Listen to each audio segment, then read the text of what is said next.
Hi, I'm Trish Evans. Welcome to this edition of 60 Plus Spotlight, a place where you can get helpful information for seniors in Rockville. Today with us is Granger, clinical social worker, and Rick is going to talk to us about decluttering our homes.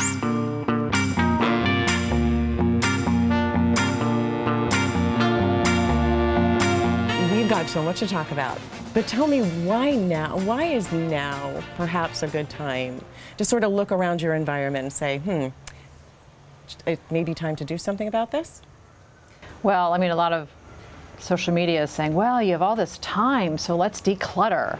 But it really has to be up to you. Do you want to declutter? It's not because somebody else tells you you should. But you might want to think about if you're moving or you don't want your kids to do it, or if you want to simplify your life, or if you're having a hard time finding things. But also, because the older you get, things become a trip hazard if they're on the floor. It can be overwhelming. You open that closet and you're like, oh, not today. How do you even get started? What would you recommend to be the first step?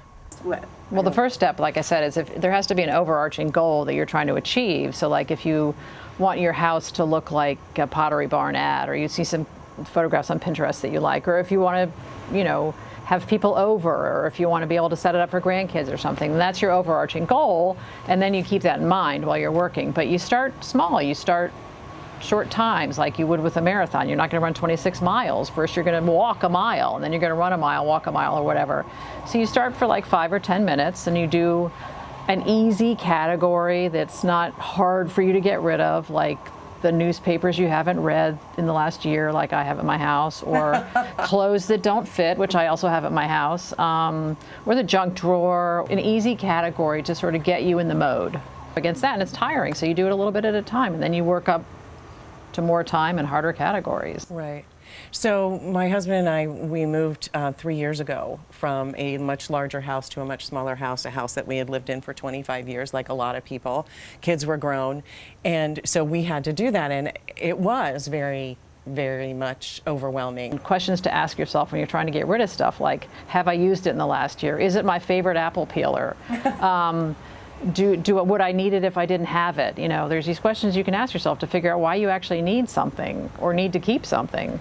So I used it in my life when I was 20, in my 20s, but I'm not going to even use it now in my 80s because I'm not doing that anymore. So there's lots of questions you can ask yourself, and yeah, when you're sort of in a good mood, it's great to do it. Yeah. Papers, not newspapers necessarily, but papers are a huge, huge struggle, especially for file keepers, and they'll have files from 1988, and it's now 2020.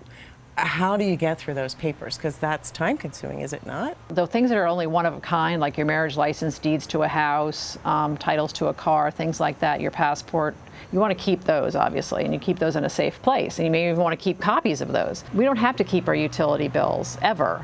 We can keep them for a year, so you may need to empty the file cabinet before you put the new files in. So you go to the file cabinet, you sort of get rid of old years of stuff, like old years of credit card statements or utilities or phone bills or something, because that's all been reconciled year to year. So you don't really need to keep it. Bank statements, I mean, everything's online these days, but and then taxes are the ones that you need to keep for, like, I think 7 years, but everything else you can get rid of year to year. So you empty that file cabinet, and then you have room to put the more recent stuff in that's been piling around your desk. Can you give me a short list or a brief list of different resources for people who are starting to embark on this or thinking about embarking on this?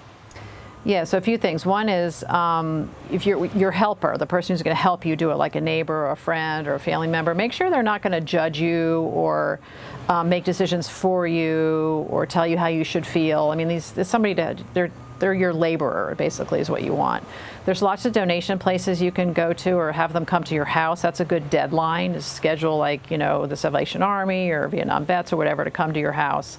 There's lots of places to take things in Rockville. The Interfaith Clothing Center takes household goods and clothing and a few other items. A couple places, there's a place on Goody Drive that's an auction house, and they can appraise things for you, Weschler's. There's lots of supports out there. There's lots of places to take things. I just want to reiterate, there's no rush. This is your project. Apparently we have a lot of time, so you can just putter away at it. Oh, there's one thing I didn't mention is, so what do you have? What do you own?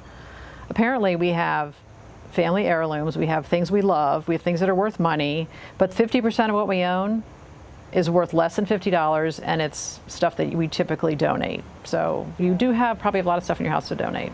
Thank you so much for being here. Yeah.